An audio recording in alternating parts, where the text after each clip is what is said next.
Welcome to IOQM 2025. So this is the part 3 of the video. I'm going to cover uh, the 5 marks question in this 21 to 25. 5 questions I'll cover in this and one more video I'll make where the remaining last 5 questions I'll cover. So since these are all 5 marks questions, they will be definitely you will expect them to be tough. So you need to apply a lot of mathematics concepts to solve these problems. So let's learn something new in this.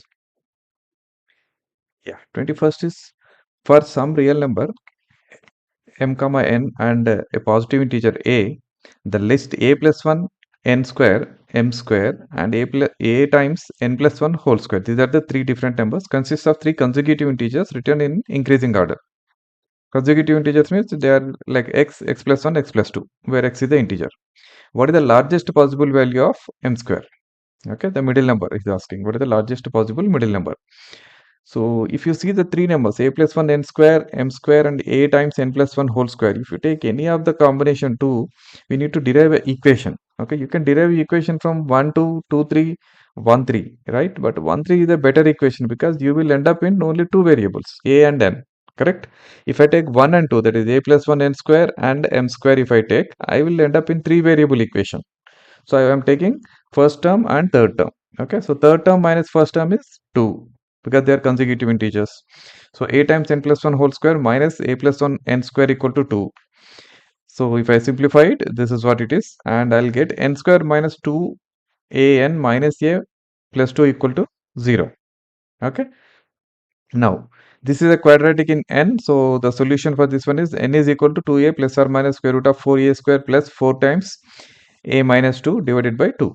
Okay, or other way, n is nothing but a plus or minus square root of a square plus a minus 2. Okay, and now we know that n is a positive integer. Okay, because n is a positive integer. Okay, and a plus 1 also an integer, right? So what happens? This n square also an integer, correct? So what is my n square value? N square is nothing but a plus or minus square root of a square plus a minus 2. Okay, or n square equal to a square plus, right? I'm just squaring on both sides. A square plus a minus 2 plus or minus 2 square root of a square plus a minus 2. Okay, so either I can do it from here or I can take at least here discriminant has to be integer, right? Discriminant has to be k square. Only then n can become integer, right? If n is equal to a plus or minus square root of this one, this has to be in terms of k square. So here also it says same thing. Okay, this a square plus a minus 2 has to be k square form in the form of perfect square. Otherwise, you will not get an integer on the solution, right? N square cannot be an integer. But whereas n is given as an integer, so n square also an integer, right? So since n square is an integer, a square plus a minus 2 equal to k square, where k is a positive integer. Okay, k has to be positive integer. That is important. Okay. Okay, next. So this is k square. So I'm just multiplying both sides with 4 just to form a perfect square. That's all. So 2a plus 1 whole square minus 9 equal to 2k square. Okay. Most of these integer problems you will solve like this. You try to get product of two integers on one side and other side a perfect number, so that you can always check the combinations, right? Here we have a number 9. Correct, that is the integer. So I am taking 2a plus 1 whole square minus 2k square equal to 9, and 2a plus 1 whole square minus 2k square, I can write it as 2a plus 1 minus 2k, a plus b and 2, a minus b, right? 2a plus 1 plus 2k, which is equal to 9. Okay, now I know that a is the integer, k is the integer, so this is the integer times integer equal to 9, which means what are the options I have? 1 into 9, 3 into 3. Those are the two options, right? So take case 1 and case 2. My case 1 is 2a plus 1k equal to 1, 2a plus 1 plus 2k is 9. Okay, so a comma k will become 2 comma 2 in this case. Okay, now case 2 is both are 3. In this case, a comma k becomes 1 comma 0, and k is a positive integer, so which means this solution is not feasible. First thing, okay, this solution is not feasible. So now for this value of a, you substitute the uh, a value in any of the equations you can pick. Easiest equation is this one, n square minus 2an minus a plus 2 equal to 0. Okay, So with this equation, a equal to 2, n equal to 4. If I take a equal to 1, then I'll get a smaller value, correct? So I'm looking at largest possible value of m square. So I want this number to be n to be maximum. Okay. For that one, I need to get bigger a, right? So a plus 1 times n square equal to 48 because I have a and n values, and m square is just plus 1, right? Plus next to integer. It's a consecutive integer. So m square equal to 49. This is the answer. Hope you understand. This is a pure integer problem. Okay, so this you need to solve several such integer problems. Then you will understand how to solve this. It's not a very complex one, but you need to get the idea how to solve it. Okay, so definitely it's a 5 marks question. It's hard. Okay, so I just said moderate. If you have solved some integer problems, you already know how to solve it. Okay, coming to this point. Okay, this making into cases. All this is the standard form of solving. If you have really practiced Olympiad problems, you will easily do this. Next, yeah, this is the wonderful problem. Um, we can solve it in two ways actually. I'll solve it for 11th and 12th students using complex numbers, and without complex numbers, that is for 8th, 9th, 10th kids. Okay, so very interesting problem. Don't miss this. Okay, P of x equal to x to the power of 2025. Q of x equal to x to the power of 4 plus x cube plus 2x square plus x plus 1. Let Rx be the polynomial remainder when the polynomial P of x is divided by the polynomial Q of x. Find R of 3. Okay, basically I need to find R of x and then substitute R of 3, right? And we know that this is P of x. P of x is nothing but some divisor d of x into quotient, okay, which is Q of x plus remainder, which is R of x. Okay, now I know that R of x will be less than Q of x, right? The degree of R of x will be less than Q of x, because if Q of x is degree 4, this will be degree 3. So my R of x looks like ax cube plus bx square plus cx plus d. This is the form of my R of x, correct? Function of R. Okay, now Q of x is this one which is given. So what I will do is I want to productize this. This is very simple. You can see 2x square in the middle term, right? So that means it should be very easy, right? So I just separated and then take x square common from the first three terms. So I will get x square plus x plus 1 into x square plus 1. Okay. Now this is the point where 11th and 12th students will solve it differently, and 8th and 10th students should solve it differently, right? So look at this one. X square plus 1 is a complex number. X square equal to minus 1. X is equal to plus or minus I. Similarly, x square plus x plus 1 is cube root of unity, which is omega and omega square. You'll get the roots. Okay, so this has basically four roots. I comma minus 8 are roots of x square plus 1, and omega and omega square are roots of x square plus x plus 1. Now you apply these properties of complex numbers, you can solve this one problem. Okay, now since I is a root, P of I is equal to d of I into q of I plus E of iq plus bi square plus ci plus d. And now we know that this is 0 because q of I is a factor of q of I, correct? So this is 0. I is the root basically, not factor, sorry. I is the root of q of I. So this is 0.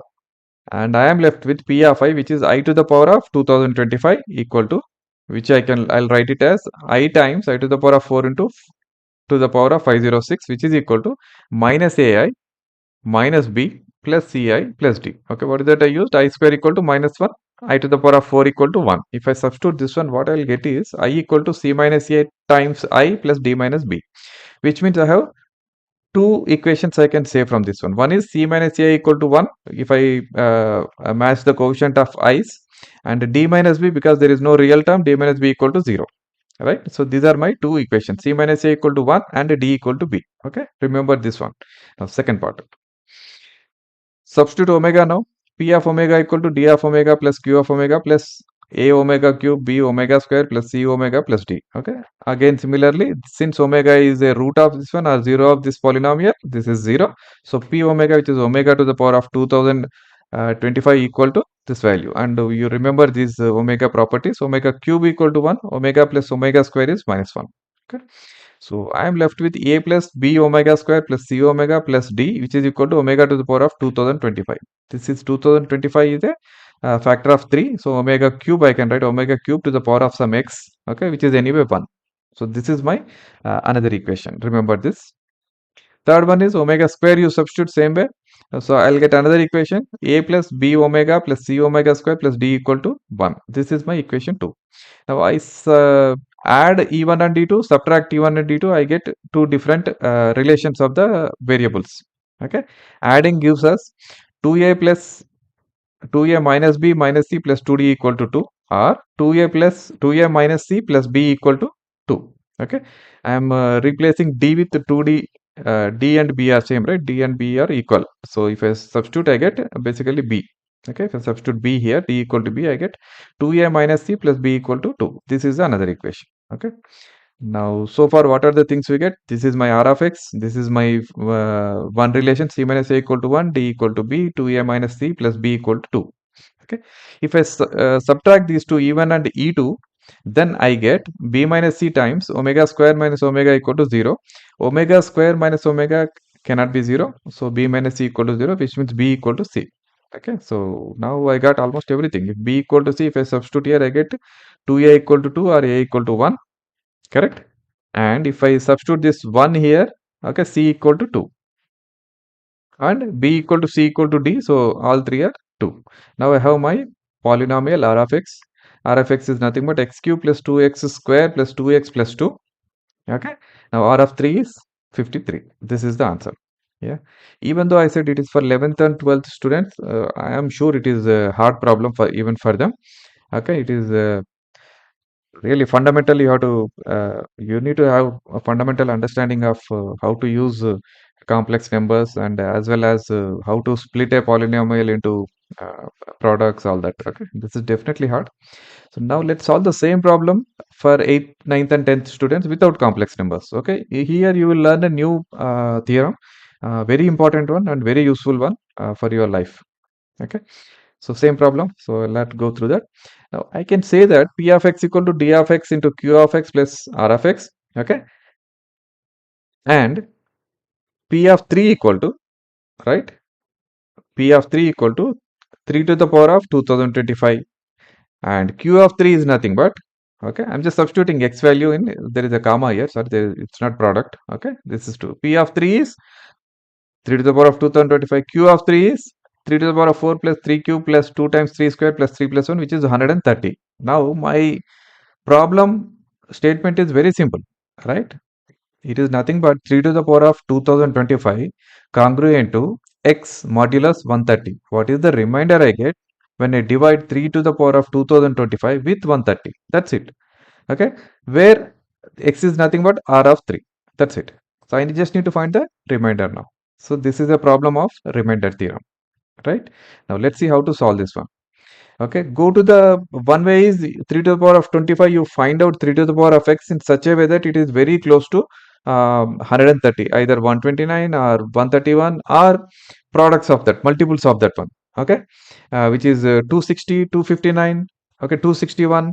You go to such numbers, and then, okay, that means you will always get the remainder as 1 or 0, right?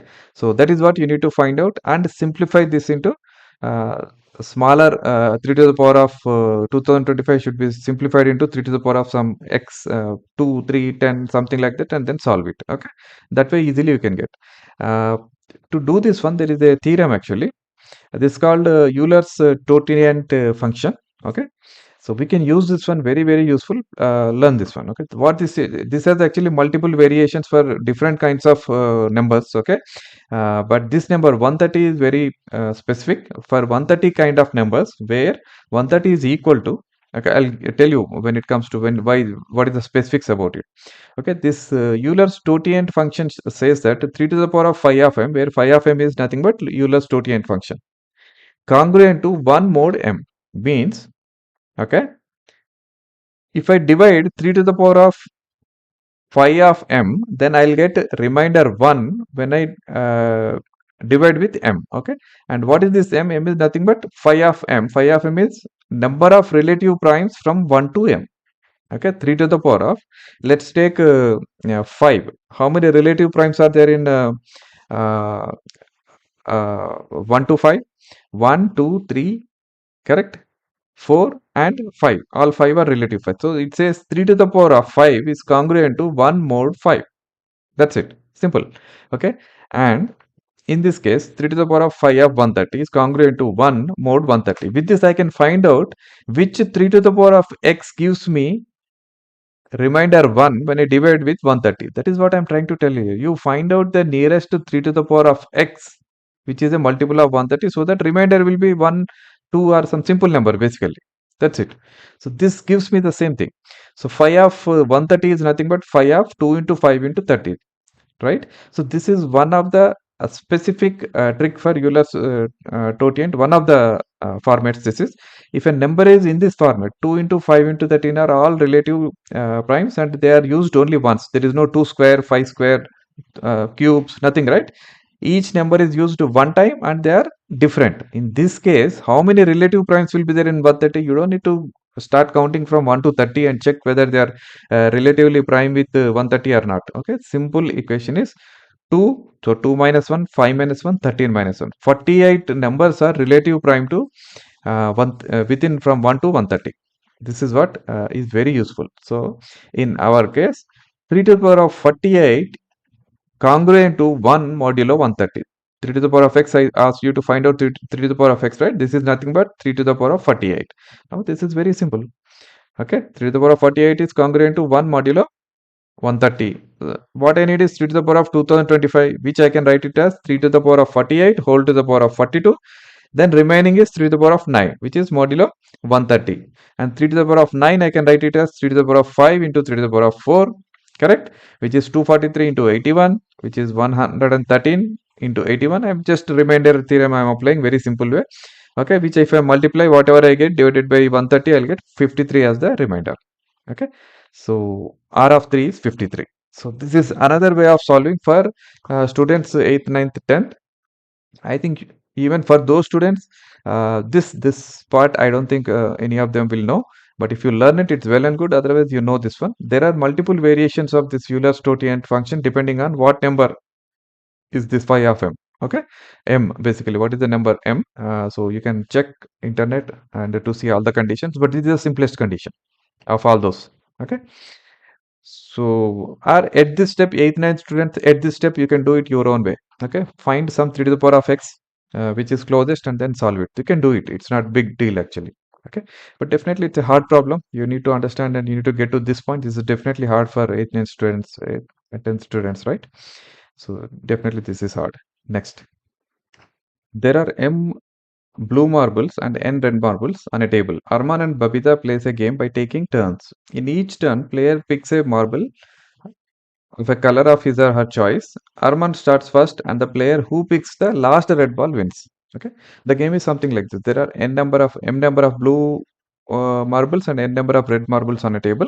Okay, each player should start taking Arman, starting with Arman. Each player will, in turns, start picking one marble from the table. Okay, whoever picks the last red marble is the winner. Okay, so example, if there is only one red ball and one blue ball on the table, first player will definitely pick the red ball out. He will win. So that's the game. Okay. Now the question is, how many choices of m comma n with m and n are between 1 to 11 can Arman force a win? How many times Arman can win from 1 to 11 if he is the first person to pick the ball? Okay. So let's see. First is case 1. We'll take a very simple case. Okay. There is only red ball and n number of blue balls. Okay, any number of blue balls. So obviously Arman will pick the first red ball only, then he'll win. Done. So it doesn't matter how many number of blue balls you have. If there is only one red ball on the table, Arman will win. Okay. Now next, case 2. There are two red balls. Okay. Now if there are two red balls, let's say there are no blue balls, only two red balls. So, is it possible for Arman to win? Because he has to pick the first red ball, then one red ball is left on the table, and Babita will pick the second red ball. Correct? So he cannot win. So there has to be some blue balls on the table. How many blue balls? For, let's take for the case of two red balls, there should be one blue ball on the table. Then Arman will first pick the blue ball. Then Babita has no choice. There are only two red balls left on the table. She has to pick a red ball. Then Arman will win by taking the last red ball. Correct? So for, if there are two red balls on the table, there has to be odd number of blue balls. Odd number of blue balls on the table. And this is true for even number of red balls, not only 2, for 4 red balls also it's the same case, 8 red balls also same case, 10 red balls also same case. Okay, so for even number of red balls, we should have odd number of blue balls on the table. Okay, now case 3. There are odd number of red balls on the table. We only check the case 1, which is 1 red ball, then all even balls. Now let's check the case for 3, 5, 7, 9, 11. Okay, now there are 3 red balls on the table. Okay, then what happens? Since there are 3, first thing is Arman will pick the first red ball out. Correct, there will be 2 red balls and some odd some blue balls are left, and again you are falling back to uh, same blue ball, I mean case 2, right? In that case, after Arman picks the first one odd red ball out, okay, then you are falling back to the this case. So here, since Babita is playing first, if she has odd blue balls, she will win. So there should be even blue balls in this case, correct? Right?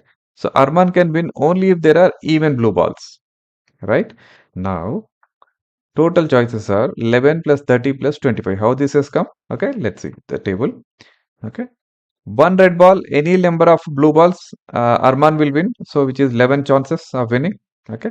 Then even number of red balls, there can be 2, 4, 6, 8 and 10. Then odd number of blue balls are required, 1, 3, 5, 7, 9. So, this is 5 times. There are 5 options here, 6 options here. 5 into 6, which is 30.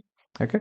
Then in case of odd number of red balls, there should be even number of blue balls. So 5 into 5, which is 25. So total is 66. That's the answer. So I'm sure this is a moderate problem for Olympiad. Okay, for the people who are preparing for Olympiad, I'm sure this is a easy counting problem actually. It's a permutations and combinations, but it's a very simple permutations and combination problem. Okay, next. Let ABCD be a rectangle and let M and N be points lying on sides of AB and BC respectively. Okay, so let's see the diagram as I read the question. This is how it is. ABCD is a rectangle. M and N lies on AB and BC. Okay, now MC is equal to uh, CD. MC equal to the larger side of the rectangle. Okay, then MN equal to MD or MD equal to MN. Okay, these two also equal. Okay, and the points CDMN lie on a circle. Okay, which are CDMN? CDMN. This is a cyclical. Okay, they are on a circle. Now, what is the AB by BC whole square? If it is in M by N form, in the simplest form, then what is the value of M plus N? Okay. Yeah, this is a simple problem. Just look at multiple ways. You don't need coordinates to understand this problem, though I mentioned it the other way. Second way of understanding this problem is using coordinates, but you can easily solve it using a simple trigonometric. Okay. Uh, Basically, you need AB by BC. How do you get AB by BC? Look at this MC is nothing but CD. So you got your AB. CD is nothing but AB, right? Okay. And BC. So you need, if you find this, let's say this is alpha. If this angle is alpha, just cos alpha this is. Cos alpha is BC by or secant alpha. That's all you need, right?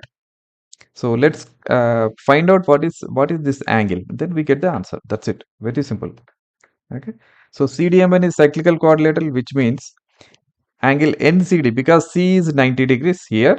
Okay, this is a quadrilateral, cyclical quadrilateral, right? MNCD. So this is 90 degrees, opposite should be 90. So NMD or DMN also is 90 degrees. Okay, now if this is 90 degrees and these two sides are same, obviously these two should be equal angles, theta and theta. Correct? So theta is 45. Correct? These two angles, theta is 45. Now, since this is a cyclical quadrilateral and DM is a chord, okay, DM is extending two angles. One is DM is extending angle here, theta. DM is also extending angle here, which is theta. So these two also same. So this is also 45 degrees. So what is the angle we are looking? BCM, which is 45 degrees. We got it. That's it. Okay. So angle BCM also in MBC right angle triangle, right angle at B. So BCM is nothing but 45 degrees BCM. So cos 45 equal to BC by MC. MC is nothing but CD. So BC by CD. CD is nothing but AB. So BC by AB, which is 1 by root 2. Okay. Now I need AB by BC. So you just take the reciprocal of it and square it. AB by BC whole square equal to M by N, which is 2 by 1. Okay. So M plus N is 3. That is the answer. So I am sure it is a easy problem, but I would still say moderate. Okay, only thing is AB by BC you look at and you have to find out which angle I require to find the trigonometric ratio of it. Okay, so definitely it's a moderate. Next, yeah. For how many numbers n in the set 1 to 37 can we split the two n numbers? This is n, 1 to 37 is n. So two n numbers will be actually 74 numbers. Okay, remember that. We can split two n numbers 1 to up to 2n into n pairs ai comma bi such that I is between 1 comma n, means I will make pairs of first n and second n. Okay, the product of ai comma bi is a square. ai plus bi is a square. Okay, product of ai plus bi. Okay, up to n numbers. How many you can make? Okay, so let's see this one again. We need to just split the problem into multiple cases and see how many possibilities. Okay, let's say n is even first. Okay, n is even. So what are the possibilities I have? 2, 4, 6, 8, like that, right? Up to 36, right? 18 chances are there. Okay. Now we get total we get is double 2n numbers. So 4, 8, 12, like that we'll get in total. Correct. So let's take first case 1, 2, 3, 4. R 1, 2, 3, 4, 5, 6, 7, 8. R like this it will go, right? So I'll get 1 to up to 2n minus 1 and 2n numbers. Okay. This is the possibility. If I take n numbers, then it will become 2n numbers. We can group them in following ways. Okay, ai comma bi, I can write it as 1 comma 2n, take the first and last, 2 comma 2n minus 1, and up to n comma n plus 1. Okay, so what I need is product of ai plus bi, which means pi of ai plus bi is nothing but 1 plus 2n, 1 plus 2n, everything is 1 plus 2n, every term is a 1 plus 2n, right? So I'll get 2n plus 1 whole to the power of n, and n is even. We assumed n is even starting with, so 2n plus 1 is also definitely a perfect square. So for even number, we definitely get perfect square for all the even numbers. So how many even numbers are possible? 1 to 37. Okay, 18 even numbers are possible. Correct. So 18 subtotal. Now let's go for the odd. Now let's see for n equal to odd. Okay, so it's very easy. For n equal to 1, definitely it is not a perfect square because we get the series 1 comma 2. 1 plus 2 is 3, which is not a perfect square. So ignore that one. Okay, just remember that n equal to 1 is not a perfect square. Now what about n equal to 3? N equal to 3 is 1, 2, 3, 4, 5, 6. The series is set is, and I can write this as 1 plus 5 into 2 plus 4 into 3 plus 6, which is 6 into 6 into 9, which is a perfect square. Okay, 108 whole square, right? So this is definitely a perfect square. Only thing is I need to check all the cases, remaining cases, is there a general form? Okay, general method. Okay, let's see. For n is greater than 3 and odd, okay, the series will have 10, 14, 18 and up to 34 numbers, correct? So let me see if I can keep the first three as is and just fiddle with the extra numbers which are coming in. Okay, let's take n equal to 10, the 10 numbers. Okay, okay, each series can be formed as a perfect square. Okay, how? Let's take 1 to 10 as combined as the previous one, 1 plus 5, 2 plus 4 and 3 plus 6 I'm keeping as same. Extra numbers came is 7, 8, 9, 10. I can take the first and last numbers and group them and go reduce second and last but one, like that. Okay, so 7 plus 10 and 8 plus 9. It is true if I get 6 more numbers, I'll take 7 plus 12, then 8 plus 11 and then 10 plus 9. Okay, which is same actually. I will always get a perfect square here. Okay, because I am going to get numbers which are definitely even numbers, right? So I can group them in this such a way that I will get a perfect square out of continuous 6 numbers, right? So this is definitely a possible.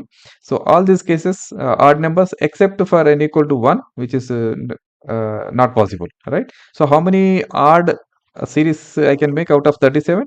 I can make 19 groups total. Okay, up to 38, right? So 19, 38, half of 38 basically, which is 19 groups I can make. So 18 out of 19 groups, n equal to 1 is not satisfied. So 18 are satisfied for odd number. So total will be 18 plus 18, which is 36. This is the answer. So yeah, definitely this is a hard problem. More of analysis and understanding you should have. But if you solve such problems before, definitely it will come to your mind how to solve this problem. Okay, hard, but yes, yeah, that's good. So these are the 5 problems. I'll come up with my next video uh, for another 5 problems. Definitely the Euler's formula is very important learning in this. Okay. So Keep doing maths. Until then, I'll come up with my next video. Thank you.